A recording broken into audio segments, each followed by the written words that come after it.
What if the story of Jesus didn't begin in a stable at all, but in the silence before time, before stars were named, before rivers ran, before names were given? What if the first chapter of his life is not a manger, but eternity itself? This is the untold journey I set before you, not merely the steps of a man across dusty roads, but the coming of the one who moves between galaxies and dinner tables, the Logos who entered our world to reveal God in flesh. I write not as a distant historian, but as an eyewitness shaped by those events. I saw him speak, watched crowds press in, walked the shorelines beside him. In my account I do more than record miracles. I trace the meaning threaded through them. Each sign, each encounter, each word is a lantern held to his identity. My purpose, why I put these signs on paper, is simple and urgent, so that you may believe, and so that belief may give you life in his name. If you want the full study notes and a timeline to walk this journey with me step by step, subscribe and download the free guide in the description. Stay with me. There is a pattern here that will change how you see the man from Nazareth. Before any of the public scenes, before the villages and the feasts, there is a claim so bold it frames everything that follows. In the beginning was the Word. The Greek calls him Logos, the reason, the ordering principle of all things. He is not a force. He is a person who speaks, who names, who holds together what could otherwise fall apart. The Word was with God, and the Word was God. In him, life and light reside. That is my starting place. Imagine the quiet of a world newly spoken into being.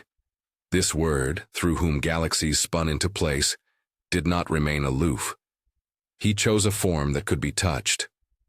The cosmic entered the particular, the eternal folded himself into human skin. When I say the Word became flesh, I am trying to hold two truths at once. The one who formed the heavens took to walking on a Palestinian road. The Maker breathed household air and sat at tables. The implications are enormous. God did not remain distant or inaccessible. He made himself reachable. He did not disdain the human story. He invited himself into it. This is not merely theological poetry. The intimacy of the incarnation explains the tenderness we later see. His compassion for crowds like sheep without a shepherd. His patience with slow disciples. His anger at hypocrisy. His tears at grief. To encounter Jesus is to meet God who chose proximity as the method of revelation. If you can, picture the first gatherings, small groups in the shadow of olive trees, a few fishermen more familiar with nets than grammar, a woman at a well drawing water before dawn. John the Baptist appears in the outskirts of this scene, a prophetic voice urging preparation.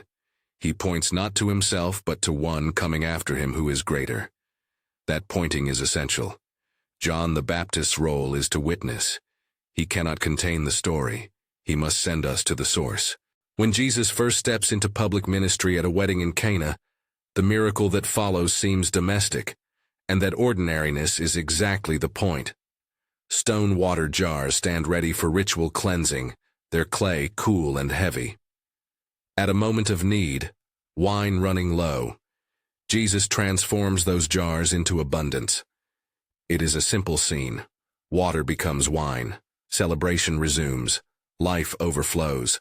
Yet John frames it as a sign. The transformation speaks of a deeper reshaping. What is ordinary can be made glorious. What is inadequate can be renewed from the inside out. The first sign reveals the pattern that continues. Transformation that begins subtly and then spreads outward. Observe, too, how Jesus handles place. Later he will walk into the temple and overturn the tables, scattering coins like the first leaves of a storm. That act is not a chaotic outburst, but a sign that flips expectations. The temple, a building meant to point toward God, has become an obstacle. When Jesus speaks of destroying this temple and raising it up in 3 days, he ties the building's meaning to his own body, an unexpected reorientation of sacred space.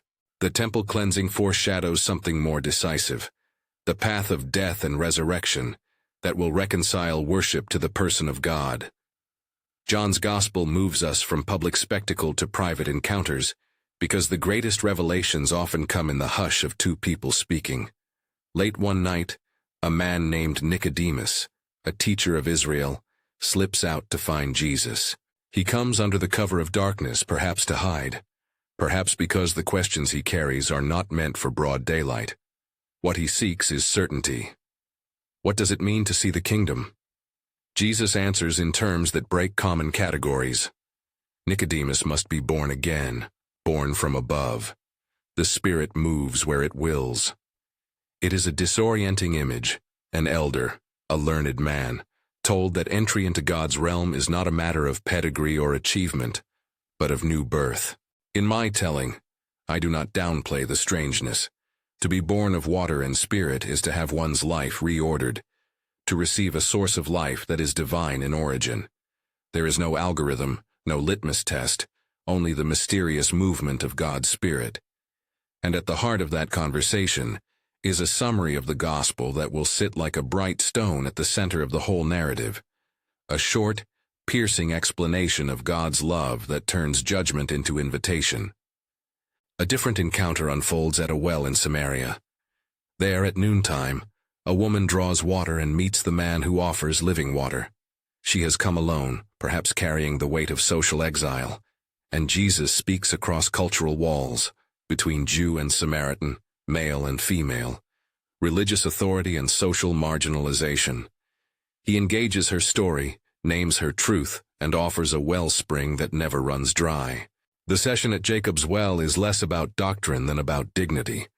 Worship must be in spirit and in truth, and God will draw all seekers into genuine worship that transforms life, not merely rectifies practice. These private moments are mirrors.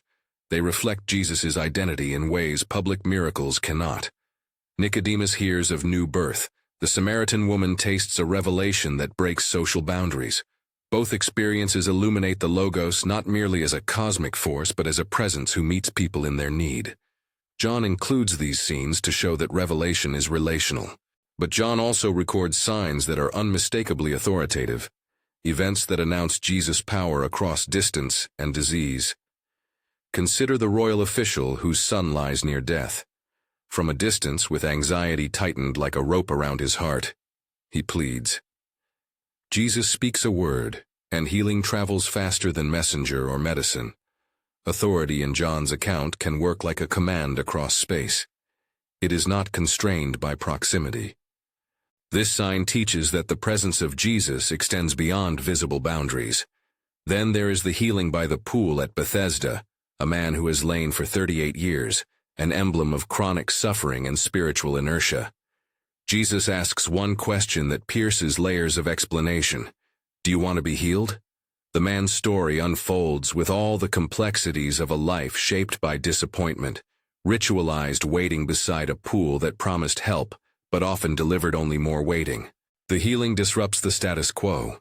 It also provokes conflict because the miracle occurs on the Sabbath, and established guardians of tradition focus on law rather than the restorative work at hand. John wants us to notice this tension. Authority can heal. The response of institutions may be to protect order rather than to receive mercy. This is part of what revelation costs. One of the largest crowds sees Jesus as provider. On a hillside near the sea, thousands come, hungry, dust-streaked, sunburned. The disciples suggest dispersing the crowds to find food. Jesus, however, takes what little is available, a boy's lunch, a few loaves and fish, gives thanks, breaks it, and the small becomes more than enough. 5,000 men, besides women and children, are fed. This is not a mere trick of multiplication. It is a sign that points toward the bread of life, a foreshadowing of a deeper provision that sustains beyond hunger for a day. There is policy, human planning, and then there is the economy of God, which often starts with scarcity and ends in abundance. Night finds the disciples in a small boat on the sea, the horizon a black ribbon against the small lights of the shore. Wind rises, waves heave. Then Jesus comes, walking on the water, steady as a star. At first they assume a phantom. Fear makes the heart dull, but his voice calms the panic. Take courage, it is I. Presence transforms terror. And when Peter steps out, brave, impulsive, wanting proof, his faith walks for a moment on the chaos until fear and sinking remind him of his smallness. Jesus lifts him, chides him lovingly, and returns them to the shore. The sign is not only about power over the elements, it is about presence when the storm presses in. Provision without presence can feed the body. Presence without provision can comfort the soul. But here both meet. As I trace these signs, I am careful to keep the movement intentional. The signs are not a haphazard set of wonders. Each functions as a theological prism that refracts Jesus' identity: Creator, Sustainer, Healer, Authoritative Lord, and the one who embodies worship. John arranges the events like beads on a string so that when you look back, patterns emerge. The Word who was with God becomes the Word who sits in kitchens and speaks in whispers, and the Word who speaks orders the cosmos with a single phrase. You may notice that my account holds a steady tension. People are drawn by signs, but signs also produce opposition. When miracles become unmistakable, the guardians of religious life feel threatened. Moves that redefine worship, or that place a man's body at the center of God's presence, cut across established systems.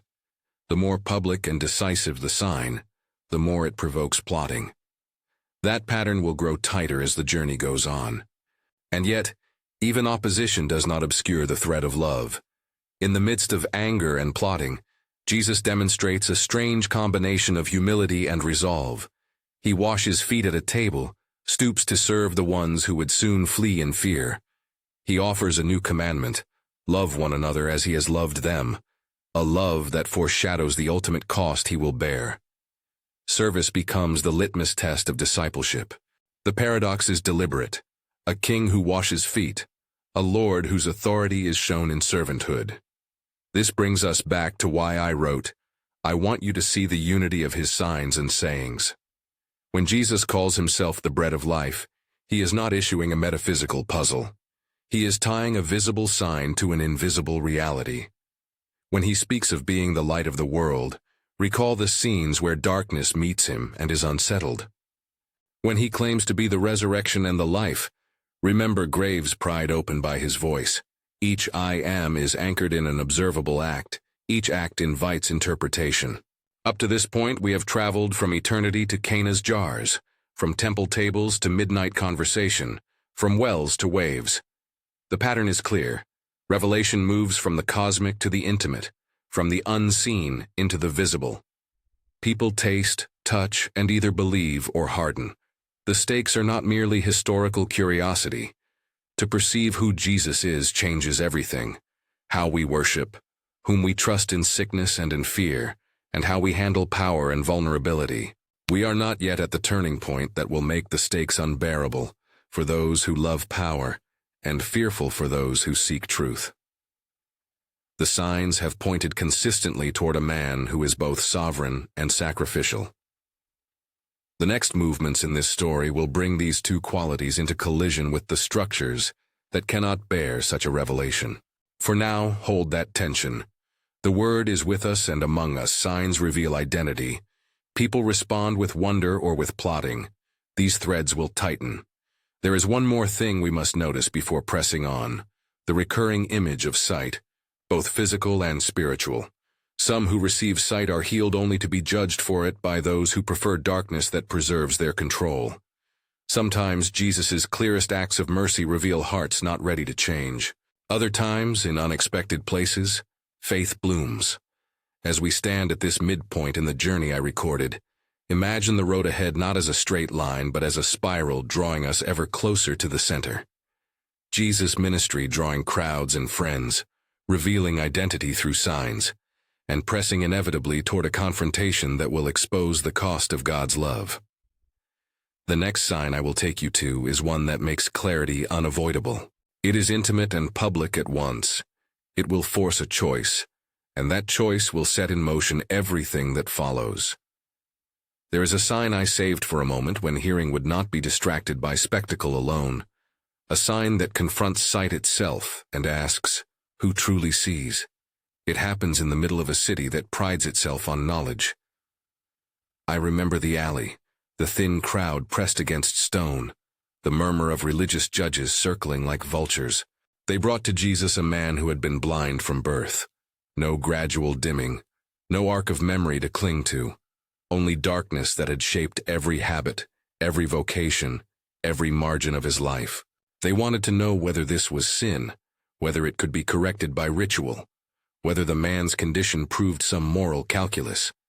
Jesus instead made mud, earth and spit mixed into a kind of creation that nodded to the first making. He anointed the man's eyes and then spoke a word. "Go, wash in the pool called Siloam." The man went. He washed. He returned seeing.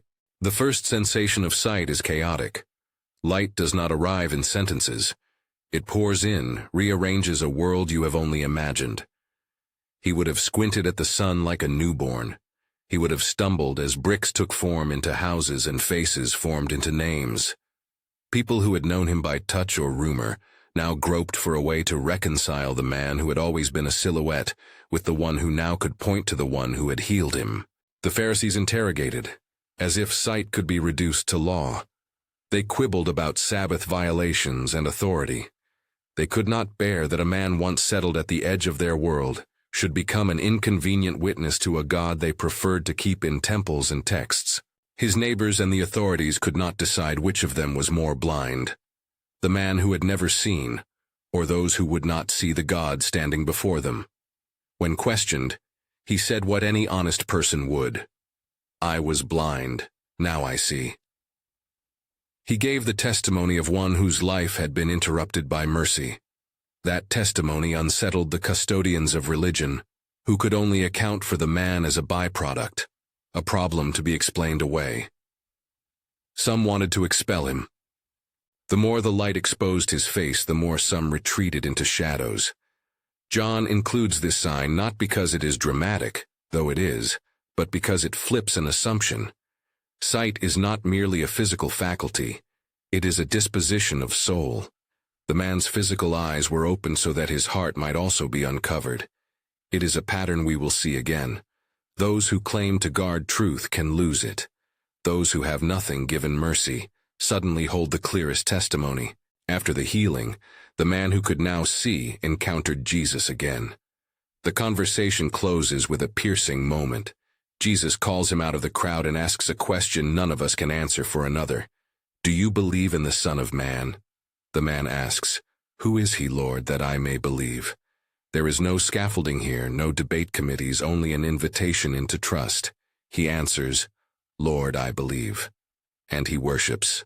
These signs, bread multiplied, water made wine, a deaf ear opened, blindness turned to sight, are not mere demonstrations of power. They are the grammar of revelation. Each sign corresponds to a claim. I am the bread of life. I am the light of the world. I am the resurrection and the life. John will give them to us, those 7 declarations that revolve around the name I am, and each one carries a particular gravity when read alongside the signs. It is time, then, to walk with my readers through those declarations, as I did with those among whom I followed him. Each I am is like a lamp fixed to a pillar along the path, illuminating not only who he is but what it means for us to respond. I am the bread of life. We fed thousands on a hillside. It smelled of fish and dust, of broken baskets and grateful mouths. A boy offered his meal, simple, unassumed, and Jesus turned the meager into feast. Then he told us plainly, I am the bread of life. To call himself bread is to claim nourishment that endures. Bread is ordinary, common, the substance of survival, and he claims that substance as his own person. The application is immediate and searching. Hunger will not be satisfied by philosophy, by political program, by self-sufficiency. True nourishment comes from union with him. Abide in that bread, eat to the end that you do not hunger for hollow things. I am the light of the world. Darkness gathers often where power hates exposure. We watched crowds press into the dark that gathered at night, and we watched him stand like a lamp. The healing of the man born blind is not the only image tied to this claim. In war, in grief, in moral confusion, light seeks to make things visible. The choices, the inclinations, the paths that lead to life or death. To live under his light is not merely to have clarity. It is to confess that some things cannot survive being seen. The application: welcome the diagnostic glare. Allow mercy to illuminate where you avoid looking. The light will require repentance, but it brings restoration. I am the resurrection and the life. This must be said gently, because resurrection is not a clever slogan, but the overthrow of finality. When Lazarus died, when death seemed absolutely to have the last word, Jesus came and called, and the dead man rose. That statement will form the hinge of the gospel. Resurrection in John's telling is not only an event at the end of time, it is present wherever Jesus' word invades the tombs of despair, habit, and power. The practical invitation: do not live as if all things are sealed. The one who commands life still calls into our graves. I am the way, the truth, and the life. This triad is not philosophical abstraction. Walking a path in Galilee, we felt the dust of choices. Every way led somewhere. To say he is the way is a claim about direction, about belonging to a journey shaped by his person. To say he is the truth is to refuse relativism. It is to hold that reality is not merely a set of opinions, but anchored in the character of God revealed in him. To say he is the life is to promise that following is not mere moralism, but participation in a life that surpasses mere biological survival. The application: ask where your feet are going. Does the route you follow lead toward him? I am the good shepherd.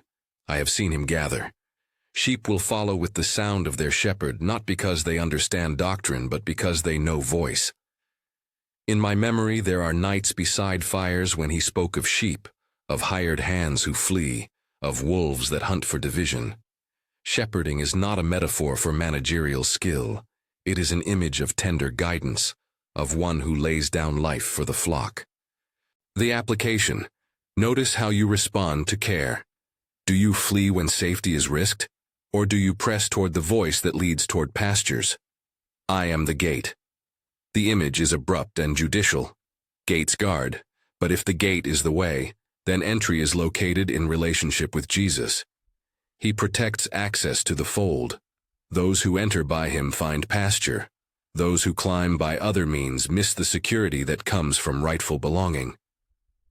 The application: check your assumptions about belonging. Is access through merit, lineage, or connection? The gospel insists on access through the life he gives. I am the true vine. This final image returns us to ongoing life. A vine cannot bear fruit by solitary effort. It must abide in the vine. Pruning hurts because it is intimacy turned practical. Fruitfulness is not performance. It is the natural consequence of an organic union with him. The application: cultivate abiding. Don't make discipleship a list of tasks. Pursue relational dependence that yields fruit over the seasons. These 7 claims are not ornament. They are theological windows from which we see back to the signs. When Jesus proclaimed himself the light and then opened the eyes of the blind, he anchored the claim in observable mercy. When he called himself the bread and fed the multitude, he showed that the feedings are not charity but illustration. John arranges these windows with care so that faith has both words and proof. And then there is the story that tightens the knot until it will have to be cut. Bethany, a village on the far side of Jerusalem's bustle, had become a place where affection and grief kept company. Mary, Martha, and Lazarus were friends, in the kind of intimacy that exposes someone to your faults and still loves you. I remember the smell of their house, the dust on the lamps, the olive press in the distance. Lazarus fell ill. The message from his sisters was urgent, but Jesus did not arrive at once. We watched him stay where he was for 2 more days. Some of us wondered at the delay. But Jesus moved then toward Bethany, with a peculiar calm. When he arrived, life had already altered the space. Lazarus had been in the tomb 4 days. In our world, 4 days did not mean merely a time marker. It meant a condition presumed settled. The body in the tomb had passed beyond the threshold where hope usually goes. The smell, the entropy, the fixed grief, friends in that culture marched through certain motions of lament, and the certainty of death weighed like a stone in the stomach. Martha met him first. There was rebuke and recognition braided together. She spoke with the blunt honesty of someone whose love had been tested by absence. Had he not been there, her brother would not have died. Jesus did not answer by dodging his absence. He spoke of resurrection as a reality that outlasts temporality. Martha confessed faith. She believed that her brother would rise at the last day. Jesus corrected and expanded. I am the resurrection and the life. Whoever believes in me will live even if he dies. The claim landed like a bell. She believed that he was the Christ, the Son of God. Mary came then in the crowd, raw with grief, flung at Jesus as if there might be a place where touch could overcome separation. She collapsed at his feet, the weeping like an unstrung instrument. We who stood by felt a grief that mirrored her own. I remember the taste of that day. Dust lodged in mouths, the wind a bit sharper, the edges of the tomb black against the sun. Jesus was moved to the core. His spirit showed a feeling we had seen in other moments but now amplified. He groaned in spirit. And then, simple, shocking, Jesus wept. 2 words that need not be argued. He mourned with friends. The sight of God weeping at death complicates every theology that would distance God from sorrow. It declares that God enters the cost of loving. Then came the command that unseated the society. Lazarus, come out. It was not a metaphor, not rhetorical flourish. It was a summons that carried resurrection in its throat. The stone rolled. There was a smell of mortality released. And Lazarus came out bound with burial cloths, one of the signs John notes as proof of the living return. The crowd's reaction was electric and immediate. Some believed, some doubted. Others fled to the councils and the Sanhedrin with news that galvanized those for whom a living corpse was intolerable evidence. You cannot imagine a more explosive gift. Power over life and death, displayed publicly, demanded a response not merely in belief but in power calculation. The religious leaders convened. Where miracles threatened their system, plotting felt like defense. They did what power always tends to do, consolidate. They pronounced that if this man continued, the Romans would come and take their place and nation, an admission that their concern was political and institutional survival as much as theological purity. Caiaphas, in a syllogistic irony, declared that it would be better for one man to die for the people than for the nation to perish. He thought he spoke devastation. He spoke prophecy. His calculus, aimed at preservation, appointed the mechanism that would produce salvation. Everything turned then toward Jerusalem and the week that binds our memory. There were processions seeded with hope, palms that day used as a momentary banner, and people who hailed him as King of Israel. We stood beside crowds with blurred faces, some genuine, some fickle. Popular acclaim and conspiratorial plots can live at once in a polity. Jesus walked into the city knowing that the hand that would crush him would be held by those who feared the loss of their own. Before he entered the shadow of the cross, he gathered those closest in an intimate supper. In John's telling, he washes feet. It is a remarkable sequence. If kings are agents of honor, he is a servant who stoops. He wraps a towel around his waist and moves from disciple to disciple, wiping dust and sweat, removing the residue of travel. The gesture is symbol and sacral act, a kingdom in which authority is enacted in love, in humility, in service. He lays down a new commandment: love as I have loved you. This love is not a sentiment, but a sacrificial pattern that will be embodied to the end. He speaks of leaving, of a coming helper, the Spirit who will abide with them, who will guide and convict, who will take the place of his physical presence. He speaks plainly about betrayal. When Judas slips into the room, a move that looks at first like a footnote, Jesus names him. The betrayal is one of the most painful paradoxes. He will be handed over by a man who once sat at table with him. He speaks also to Peter, whose ardor sometimes needs to be balanced by caution. He tells Peter of a night that will come when courage will be thin. Peter will deny him thrice. Jesus predicts betrayal not to shame but to tenderly prepare his friend for failure, and, by implication, restoration beyond failure. Then comes the hour of arrest. The garden smells of crushed olives. The torches and the cohort break the hush. Soldiers enter. Judas approaches with a kiss. It is a sign so intimate that it is almost unbearable. The one who loved to the point of sharing bread now gestures complicity, but Jesus meets them not with cunning, but with sovereignty. When the arresting party moves forward, he steps into the center and says, "I am he." Something in the sound of that name unthreads their resolve. They draw back and fall to the ground. I have watched a word make a crowd topple. That is not intimidation. It is the collapse of mere force before the one who carries the authority of God. In the scuffle, Peter draws a sword and strikes, cutting off the ear of the high priest's servant. The gesture is an impulse of defense, raw and human. But Jesus heals the wound. This single act, calm in crisis, healing in the face of violence, reveals the shape of the victory that will come not through force, but through the submission that bears the world's sin. The trials that follow are a courtroom of theater. The Jewish leaders cast accusations that flatter political urgency. Pilate, the Roman governor, tries the case as if he can find a verdict that will protect his ease. He asks, "What is truth?" A question that echoes for ages beyond him. Jesus does not answer by philosophy, but by personhood. Truth is not abstract. Truth is embodied in him. Pilate finds difficulty in condemning one who speaks of kingship, but lacks the tools to see the crown for what it is. The crowds gather, and the pressure mounts. A man named Barabbas, a known figure, is chosen by the crowd over Jesus. The will of the people is always a complex measure of fear, spectacle, and rhetoric. On the way to Golgotha, the cross is laid upon his shoulder. He does not avoid the route. It is the path the Logos elects that the work of salvation might be enacted in history. He is stripped, humiliated, mocked. The soldiers weave a crown of thorns and press it down. They dress him as a king in parody. Nails meet wood. Blood and sky complicate any attempt to keep events tidy. All who were near sensed the awful seriousness. God in human form making the full turn toward the cost of bearing what we cannot bear. Even in torment words are given. Statements of care from the cross. Woman, behold your son. Behold your mother. Tie his concern for community to the cost of obedience. He says, "I thirst."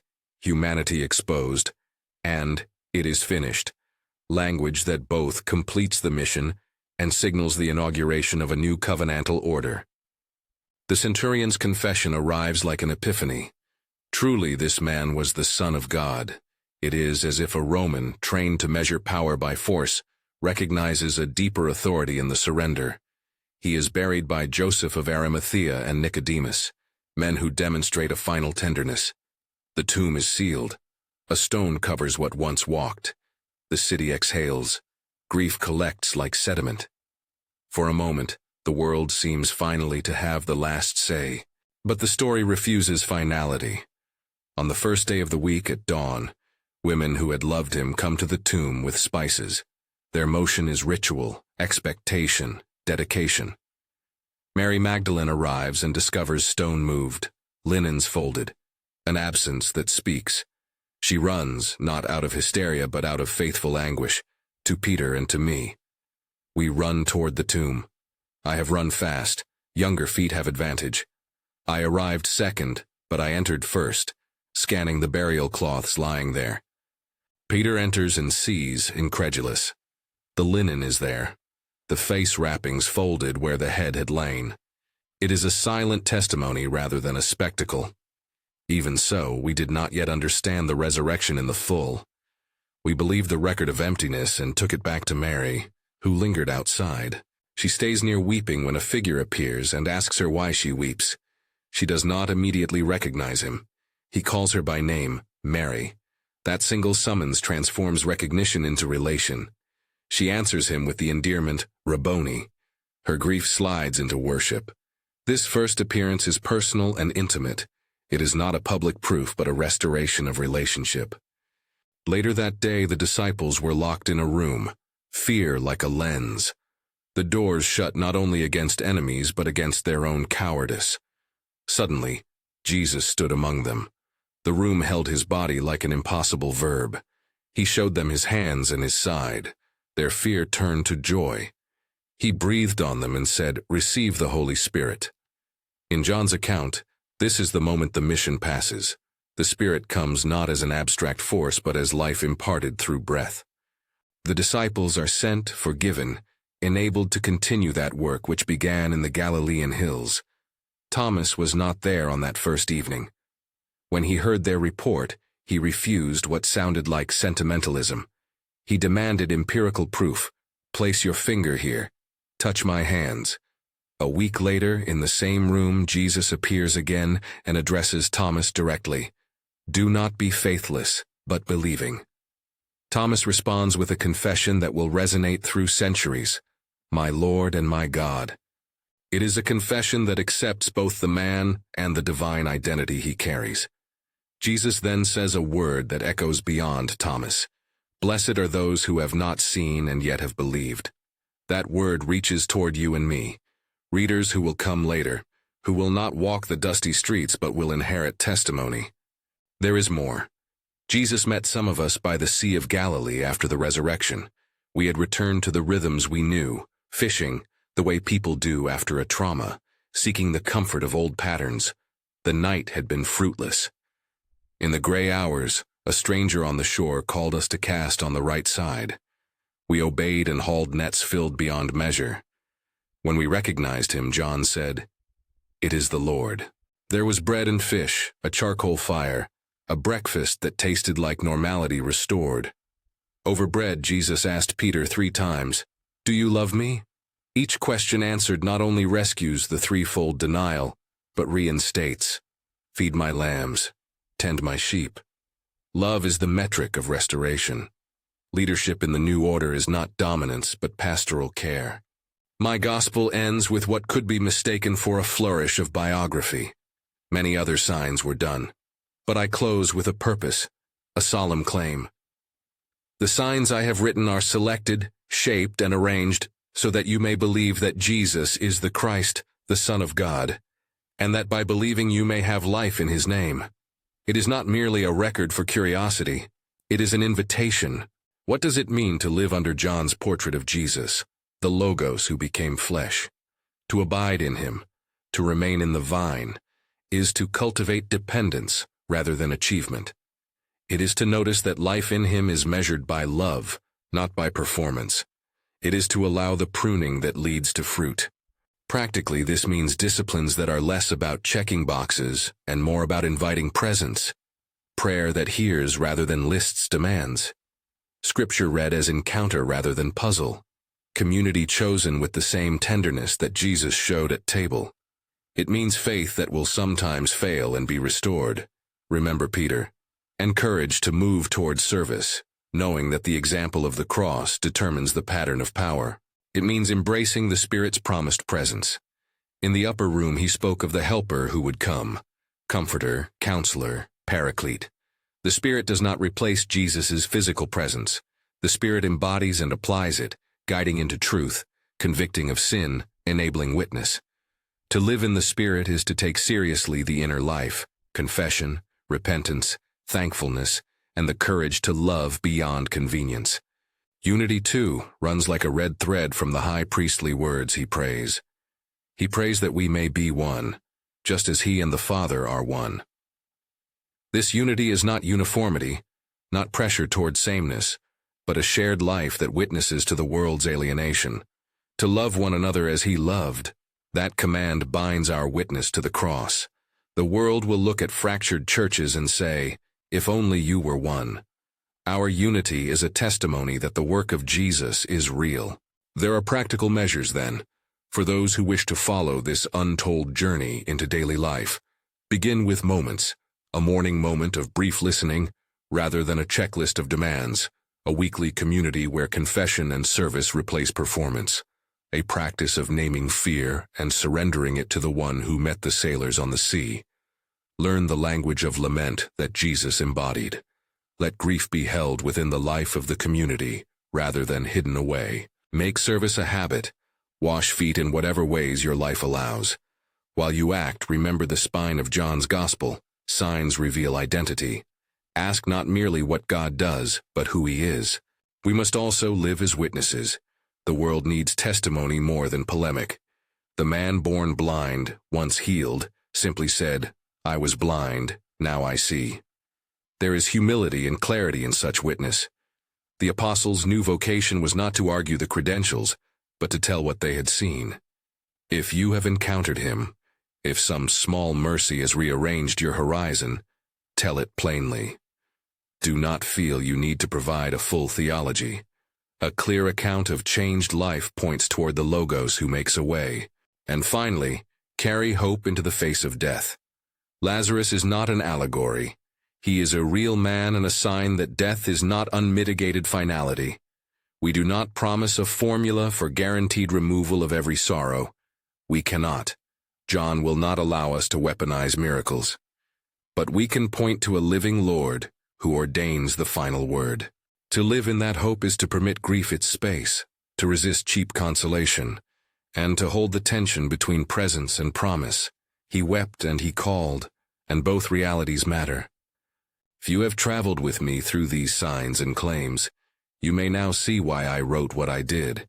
I chose scenes, not to make a catalog of wonders, but to illuminate a person.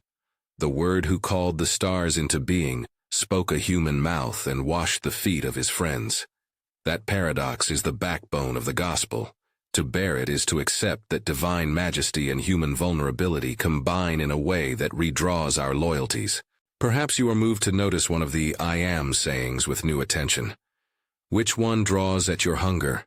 Bread, light, resurrection, way, shepherd, gate, vine.